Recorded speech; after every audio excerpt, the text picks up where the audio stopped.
Minerva and Brian, welcome to the deep dive. We heard you guys are about to explore some cenotes in the Yucatan Peninsula. But pretty exciting, right? Absolutely. So we thought, why not, arm you with some cenote knowledge before you, well, dive in literally. We've got a ton of research and articles here, all about the science and history and the cultural side of cenotes. You'll be cenote experts by the end of this deep dive. I love it. No. Okay, so first things first, what exactly are cenotes? I know they got something to do with the ancient Maya, right? You got it. The word cenote actually comes from the Mayan word cenote, which means cavern with water. Makes sense. Yeah, they're basically these deep, water-filled sinkholes, and of course famous for their beauty, and like you said, totally tied to Mayan culture. So it's not just a hole in the ground, right? It's filled with this incredible turquoise water.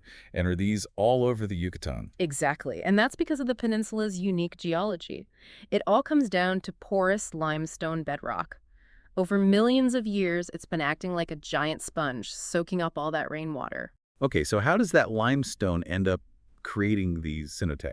Well, rainwater is slightly acidic, right? So as it seeps through the limestone, it slowly dissolves it, and that creates a network of caves underground.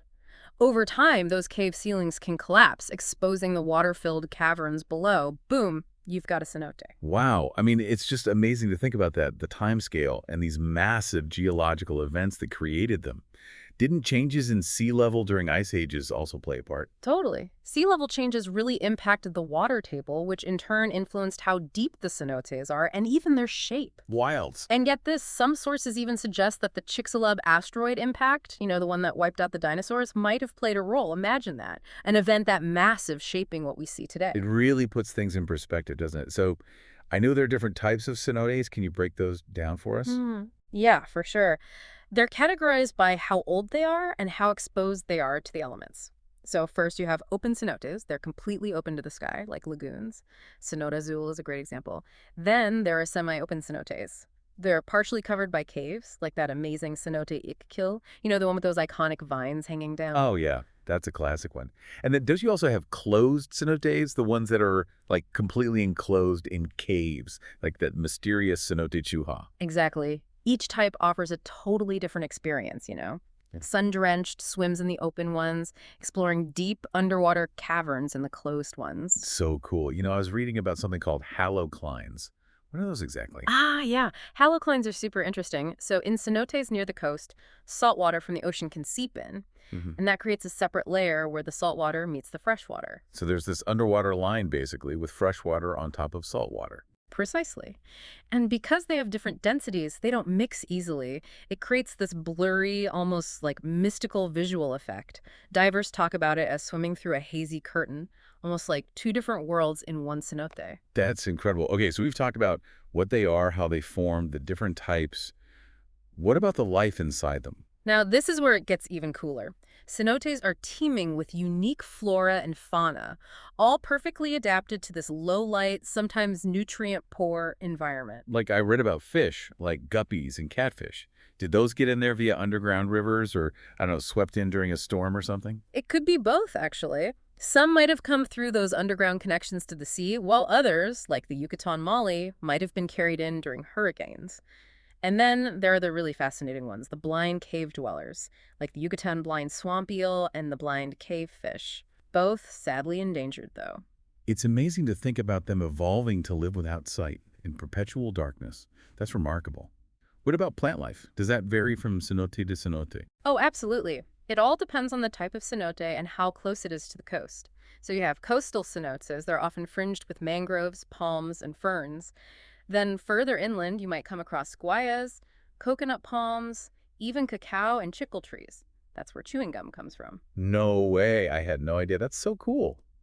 And what about those closed cenotes, the ones deep inside the caves? In those, you often see tree roots growing down from the ceiling, reaching for the water. It's pretty surreal. And speaking of surreal, did you know fossilized shark and siren remains have been found in Cenote Cambul? It's like a window into the region's ancient past, long before the Maya. Wow, that's wild. Okay, so we have this whole unique ecosystem that's evolved over millions of years, both above and below the waterline. And then you have the Mayans entering the picture. Now, that's where things get really interesting. You said it. For the Maya, cenotes weren't just sources of water. They held deep religious and spiritual significance. They saw them as sacred portals to the underworld, known as Xibalba. So now we're not just talking geology and ecology, right? Right. We're getting into ancient beliefs and rituals. That's what I love about these deep dives, always uncovering new layers of understanding. Oh, and trust me, we're just getting started. These cenotes played a huge role in Mayan rituals. Rain ceremonies, rites associated with life, death, rebirth, fertility, and the archaeological evidence they've found really brings those beliefs to life. I was reading about the remains of children and adult males found in some cenotes. Researchers think they might have been sacrifices. It's a pretty stark reminder of how complex ancient cultures were. What else have they found down there? Well, besides human remains, there are offerings of ceramics, jade artifacts, and other precious things, meticulously placed as gifts to the gods.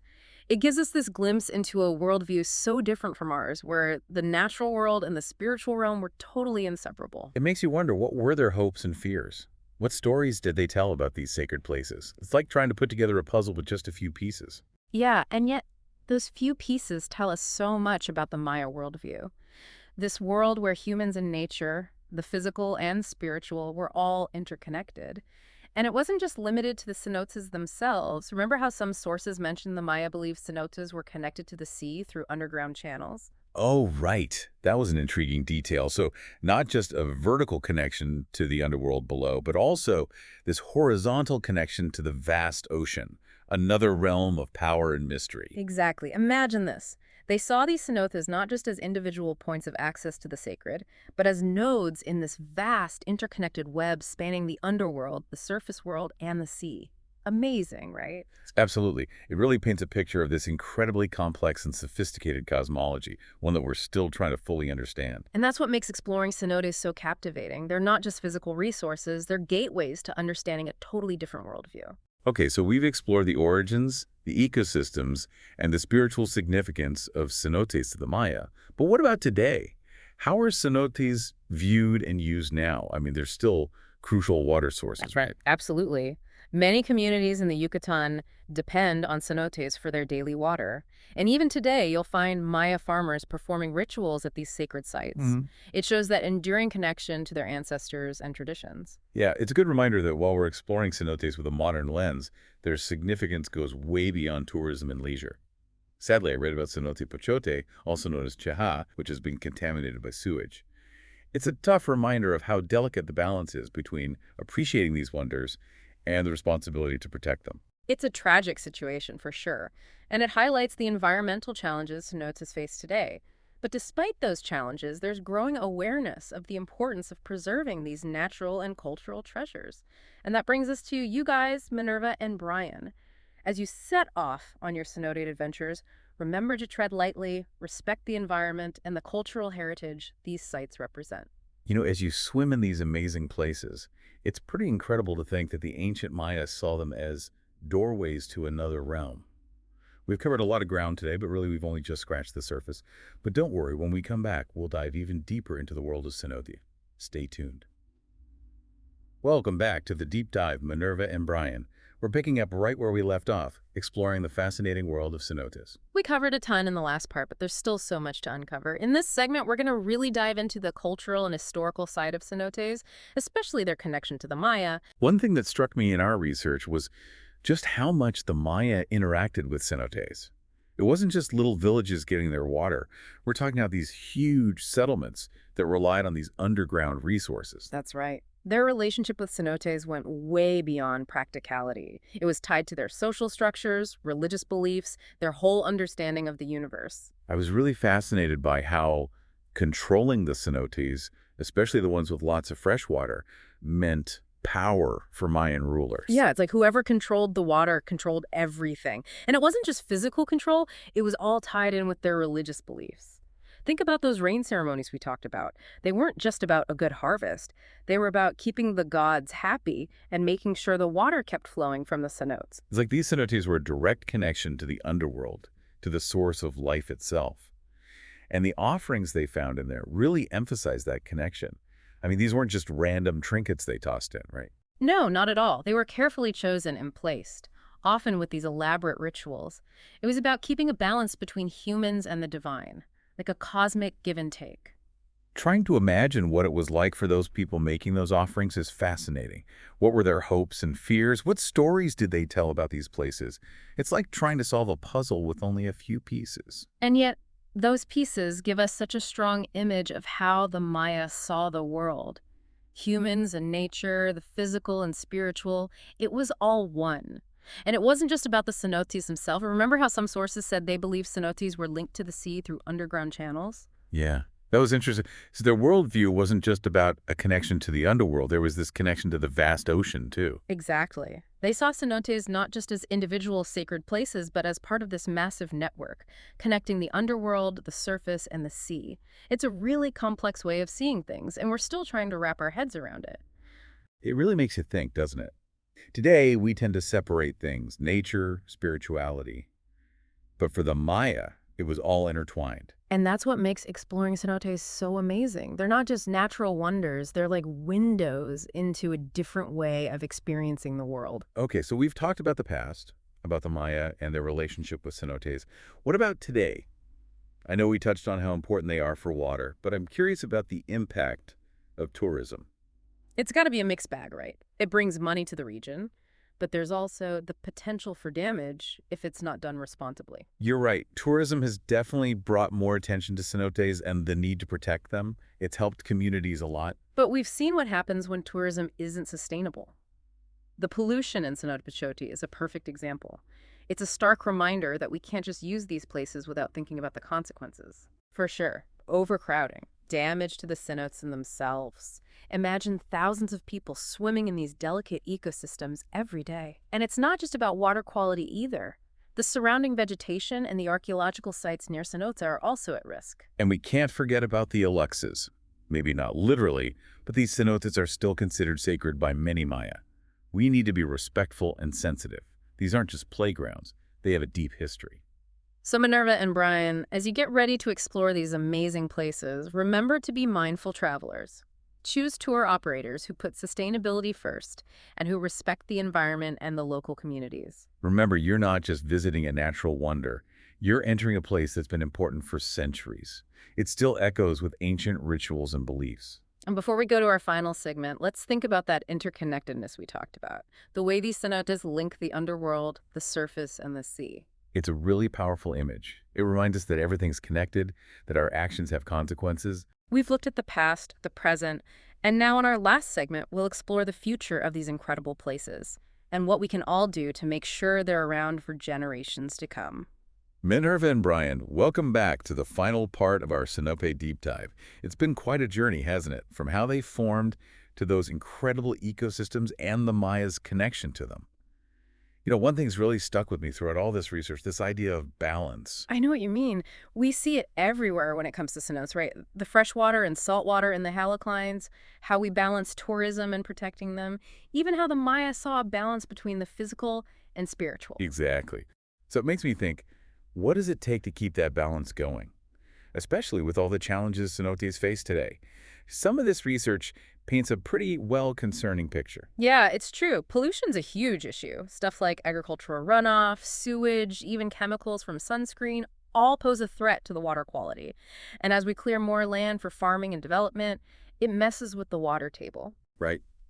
Cutting down forests and building more can cause cenotes to dry up or get contaminated from pollutants seeping into the groundwater. Like a domino effect, one change leads to another, and it impacts the whole ecosystem. And then you have climate change looming over everything. Sea levels rising, pushing saltwater further inland, changing the freshwater balance in coastal cenotes, and stronger storms leading to more erosion and sedimentation, making the water quality even worse. It's a whole bunch of challenges all tangled together. It can feel a little overwhelming, Yeah. but I think recognizing the problem is the first step, right? Yeah. What can people actually do to help? What are some solutions being explored? Well, there's a big push for sustainable tourism, getting visitors to think about their impact. Little things like using biodegradable sunscreen, bringing reusable water bottles, supporting tour operators who are environmentally responsible. Education seems super important too. Letting locals and tourists know about how vital cenotes are, the threats they face, and what they can do to help. You got it. Knowledge is key. And there's some really cool research happening right now to understand how cenotes work underground. By mapping the connections and checking water quality, scientists can figure out which areas are most at risk and come up with plans to protect them. It's like we're solving a puzzle, using science and technology to learn about these underground worlds and protect them. But it's not just about modern science, is it? We've talked about how well the Maya understood cenotes. Can we learn anything from their traditional knowledge? Absolutely. They lived alongside cenotes for centuries, figuring out ways to use them sustainably. If we combine their wisdom with modern science, we can create much better ways to protect them. So, Minerva and Brian, as you explore these amazing places, remember, you're not just visitors. You're part of this whole system. Your choices matter, even the little things. By being mindful, respecting the environment, spreading the word, you can help protect these treasures for the future. Be ambassadors for cenotes. Share what you've learned, the beauty you've seen, and the responsibility we all have. Cenotes aren't just beautiful. They tell stories, they hold secrets, they connect the past, present, and future. Go explore, enjoy them, and let them inspire you to be a guardian of their legacy. And that wraps up our deep dive into cenotes, Minerva, and Brian. Have an awesome time exploring. Remember, every drop counts, every action makes a difference. Until next time, keep exploring and keep diving deep.